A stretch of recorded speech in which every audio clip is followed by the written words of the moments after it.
Amigos, ¿qué tal? Bienvenidos. Gracias siempre por acompañarnos, por abrir su mente y su corazón. Muy bien acompañada el día de hoy.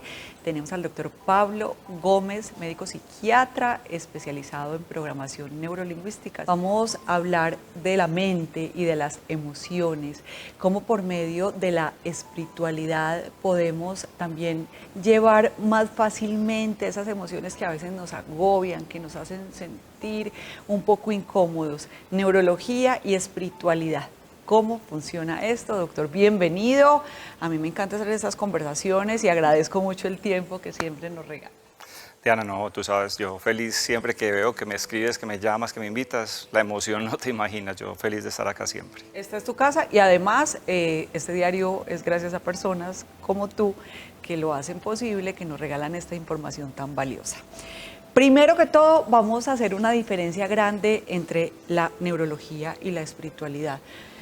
Empecemos por definir esto y tengo muchas preguntas. Bueno, perfecto. No, lo que pasa es que dependiendo de tu formación y de tu escuela y de tus experiencias de vida, de tu crianza, pues puedes tener ese sesgo más hacia lo espiritual, a lo mágico, a lo esotérico, pero hay otras personas que fueron formadas en la razón. O sea, si no encuentran una evidencia científica, lo demás no existe. Y pues hay aspectos de la dimensión humana donde la ciencia no puede llegar. O sea, la ciencia no puede explorar el alma, por ejemplo, ¿cierto?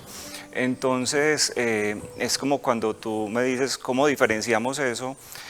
Son aspectos que sí se pueden diferenciar, pero que son una unidad. O sea, el ser humano, el alma, el espíritu, la energía, están en una unidad que se pueden dividir, pero que hacen parte de una sola. Es como cuando miramos la mano tiene un dorso, la mano tiene una palma, y las puedo diferenciar la una de la otra, pero son una unidad, están tan perfectamente amalgamadas que siguen siendo una sola. Pablo, ¿cómo hago para ese matrimonio de emoción-pensamiento? Tú piensas algo y de una se detona algo en ti. ¿Cómo haces para que tu pensamiento ayude a gestionar o a estabilizar tus emociones? Okay. ¿Podríamos utilizar esa palabra? Sí, desde la espiritualidad o desde la ciencia. Desde los dos. Es igual, Diana, es lo mismo. Mira, el problema es que el ser humano perdió una capacidad o entregó una capacidad que es la capacidad de la atención, de estar atentos. Y ahorita los escuchaba en la grabación previa hablar de lo importante que es vivir en el momento presente, ¿sí? Y eso es fundamental.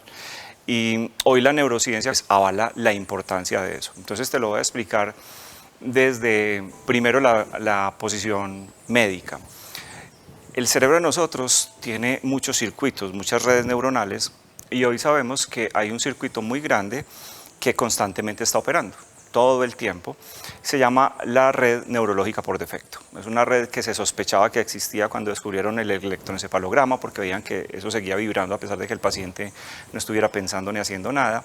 Y más o menos en los años 90, ya con la tecnología, con las resonancias magnéticas, pues se dieron cuenta que realmente cuando las personas no hacían nada, el cerebro también estaba trabajando, que el cerebro nunca paraba.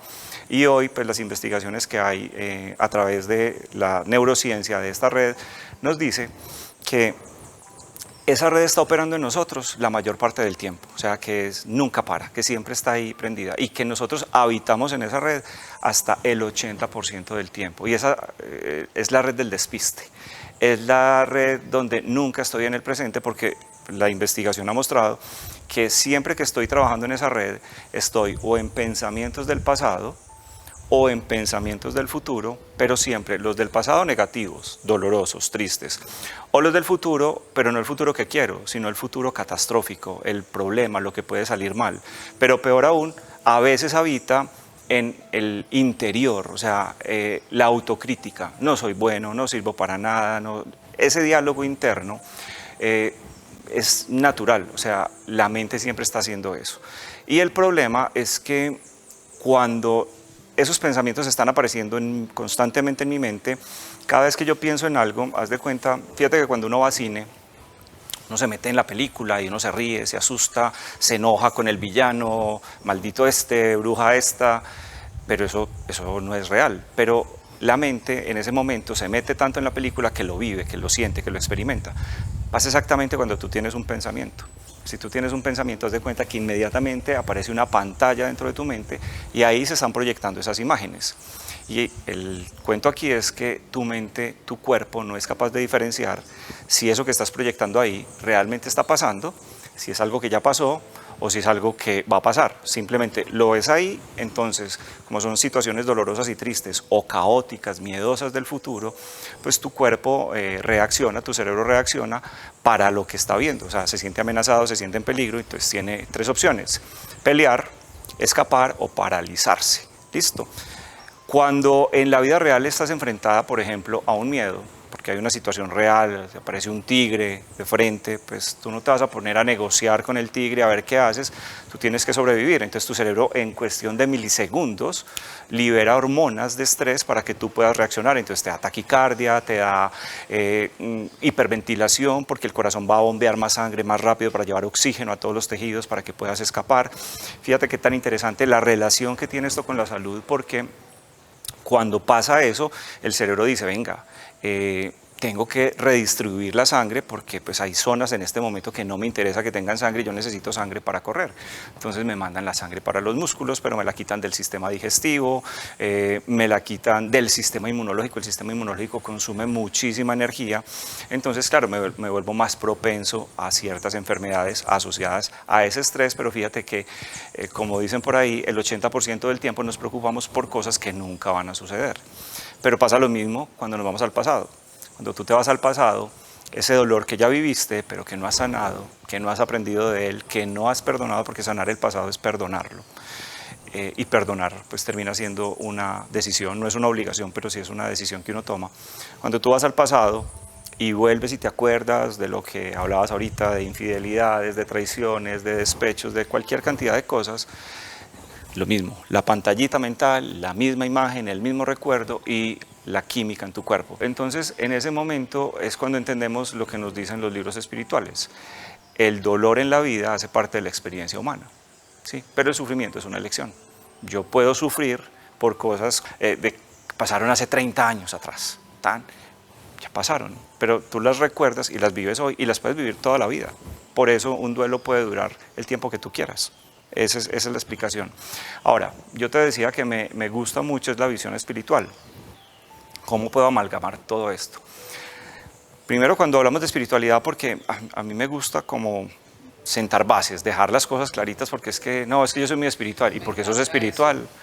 No, porque yo medito. Entonces la gente cree que si medita ya es espiritual, ¿no es cierto? Entonces, ¿qué realmente es ser espiritual? O yo soy muy espiritual porque voy a misa todos los domingos. Realmente, cuando hablamos de espiritualidad, cuando tú te sientes que vives en esa posición de vida espiritual, es porque tienes la certeza, así lo veo yo, así lo entiendo yo, tienes la certeza de que esto que estás viendo acá es un cuerpo físico, que ese es el vehículo, pero que ese vehículo está habitado por una energía, por un alma, ¿sí? Por algo, por el ánima, que decían los abuelitos, lo que anima el cuerpo, ¿cierto? Que es pura energía.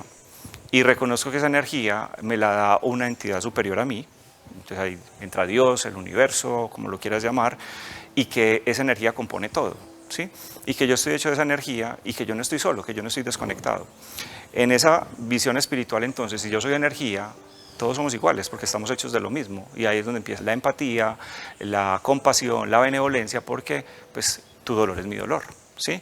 Y el dolor de un animal es mi dolor. Y la naturaleza me duele, ¿sí? Eso es realmente espiritual. Cuando yo vivo desde esa visión espiritual, entonces yo puedo entender lo que sigue de ahí en adelante.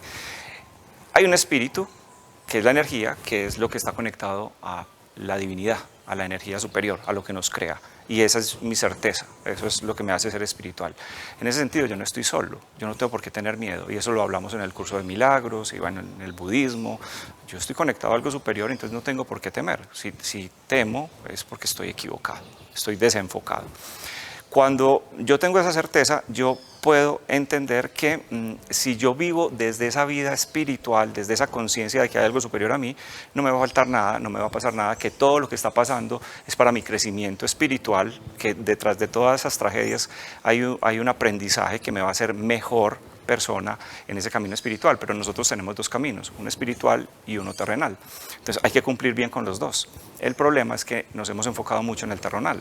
Entonces el mejor título, la mejor casa, el mejor carro, los mejores viajes, pero se nos olvidan los valores, lo que nos hace realmente esencia.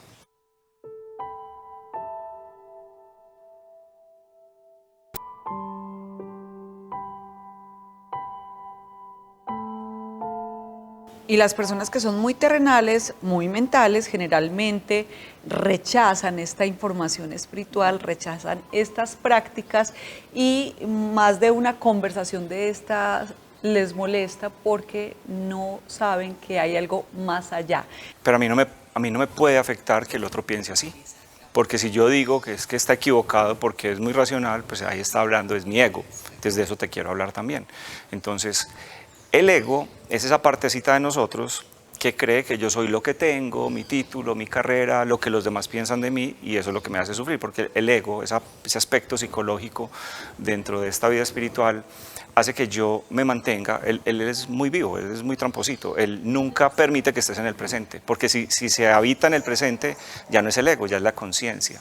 Entonces él siempre te lleva al pasado, acuérdese lo que le dijeron, acuérdese lo que le hicieron, no perdone a fulanito. Entonces sufres, pero cuando sufres, sufres hoy. Y también ese ego te lleva al futuro, ¿no? Yo no soy bueno, yo no voy a servir, yo no voy a conseguir, mi esposa me va a dejar, me voy a quebrar, y también sufro en el presente. Entonces, si te fijas, con base en lo que te explicaba ahorita, la red neurológica por defecto, ¿qué hace? Siempre me lleva atrás, siempre me lleva al futuro. ¿El ego qué hace? Llevarme atrás, llevarme al futuro. Entonces para mí es la correlación. Eso no lo he leído en ninguna parte, es algo que yo deduje, puede que esté equivocado, pero así lo veo yo, porque es que todos los libros de neurología dicen que la red neurológica hace eso, y todos los libros de espiritualidad dicen que el ego hace eso. Además, pues yo lo has veo verificado, clarísimo. lo has Totalmente. experimentado en tu vida. Entonces, esa red neurológica por defecto en espiritualidad es el ego, ¿cierto? Ahora, ¿cómo se controla la red neurológica por defecto? Entonces vamos para los que les gusta la ciencia. Desde hace más o menos 30, 35 años, pioneros en esta área de la investigación se dieron cuenta que las prácticas orientales, como la meditación, las prácticas del silencio, el yoga, todas estas prácticas tenían una repercusión importante en la salud de las personas. El doctor Richard Benson, por ejemplo, que es uno de los pioneros en esto, empezó a observar que muchos pacientes que eran sometidos a cirugías cardiovasculares, cuando salían a los posoperatorios, pues obviamente hay complicaciones, arritmias y una cantidad de cosas, pero que los pacientes orientales que practicaban este tipo de prácticas, de terapias, tenían mucha mejor respuesta, recuperaciones mucho más rápidas y no entraban en procesos de arritmias ni de infecciones. Eso le llamó mucho la atención y empezaron a estudiar todas estas prácticas, y hoy en día hay cientos, por no decir millones, de estudios científicos que avalan las bondades de, por ejemplo, la meditación, porque la meditación no es como las personas creen, que es poner la mente en blanco, y eso es lo que nos frustra, eso no se puede hacer. Meditar es entrenar la atención, poner la atención en algo. Entonces, cuando yo medito, activo esa otra red, la red que se llama red ejecutiva central, que es la que me permite prestar atención en el momento actual. Entonces, por eso, cuando meditamos, buscamos un punto de anclaje. Por ejemplo, en la meditación tipo mindfulness, buscamos sensaciones corporales, o sea, qué estoy sintiendo en mi cabeza o qué estoy sintiendo en mi brazo, pero lo más fácil es qué hay siempre presente, qué estás haciendo todo el día, siempre aquí y ahora, respirando. Entonces, en el mindfulness, en la respiración, yo pongo mi atención. Los budistas utilizan una metáfora para cuando uno está empezando a meditar, y ellos dicen, no se preocupe, que es que la mente de todos es como un miquito, la mente del mono. Entonces uno empieza a meditar y se abre una canilla de pensamientos, una llave de pensamientos, y uno empieza a perseguirlos. Esos pensamientos son los monitos de rama en rama, pero yo no tengo esa capacidad, pero sí soy más inteligente que el mono. Entonces lo que tengo que hacer es llamar la atención del mono, y qué más fácil que ponerle un banano al mono para que el monito venga y se coma el banano y se quede quietecito. Esa es la respiración, esa es la velita. Mira que muchos monjes meditan observando el movimiento de una vela, pero no tienen la mente en blanco, están atentos a ese momento. Entonces, tanto respirando como mirando la velita, o por ejemplo los monjes zen que se paran o se sientan enfrente de una pared y miran un puntico todo el tiempo. Ellos están ahí absortos y nunca se les va la mente para ningún lado. No, ni ellos siquiera son capaces de hacer eso, y nos dicen, no se preocupen, nosotros llevamos miles de años, tradiciones, toda la vida meditando, y la mente se nos va. Cuando yo tengo una emoción que no me agrada, una emoción de esas malucas, para que lo hablemos en términos muy coloquiales, es obviamente porque me conectó con una herida del pasado, con algo que me pasó. ¿Cómo hago para sanar esa herida del pasado? ¿Y cómo hago para aprender de esa emoción? Porque cada emoción me está enseñando algo para mi vida presente. Ahí lo que tienes que hacer es tomar la decisión de perdonar.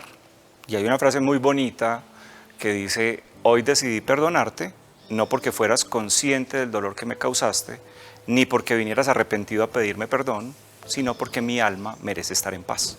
Entonces fíjate que cuando uno perdona, realmente el perdón termina siendo para mí. Yo soy el que me libero.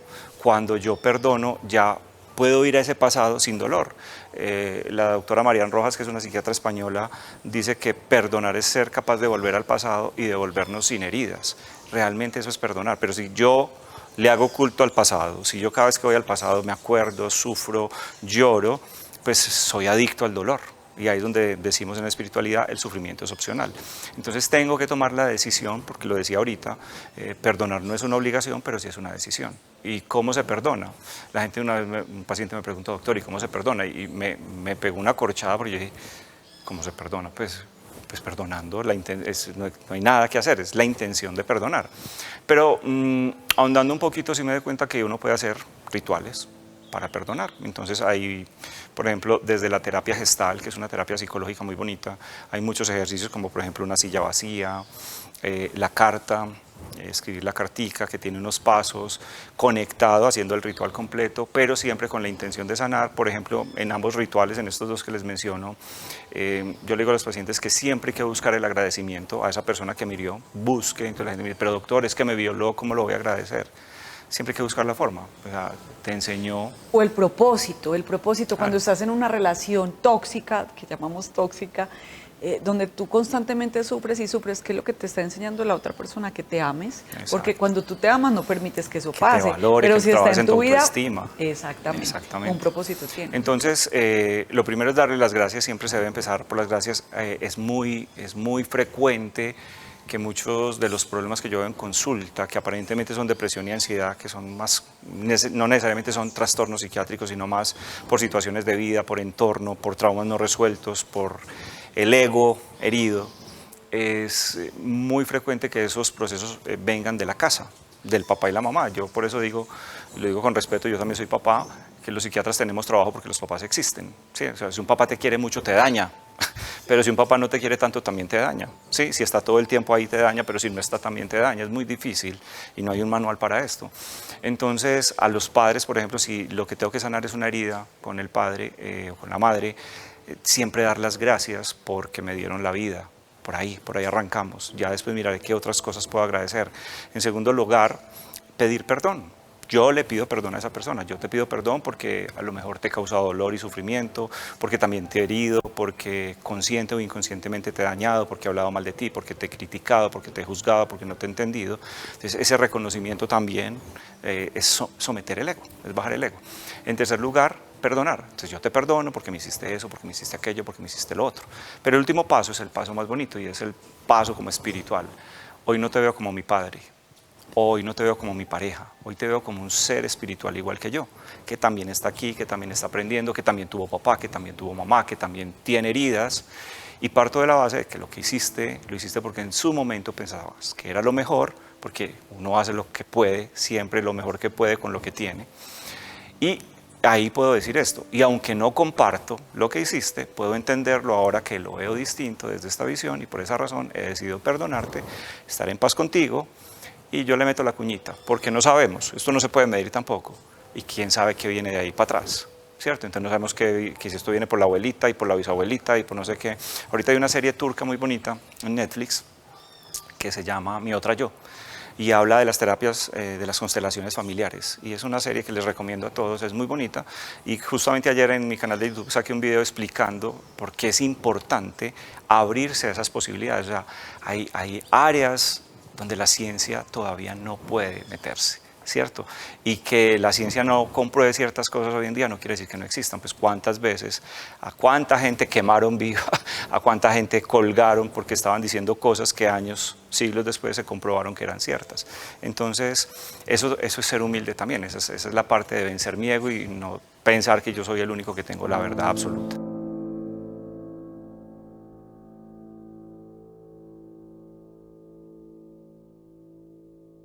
Quiero presentarles mi libro, Un duende en mi cabeza, una fábula divertida en donde vamos a aprender a gestionar emociones y hacer un cambio real en nuestra vida. Ya lo puedes encontrar en todas las librerías del país y desde cualquier parte del mundo lo puedes pedir en buscalibre.com y que el duende de tu cabeza te enseñe verdaderas lecciones de vida. Léelo y disfrútalo.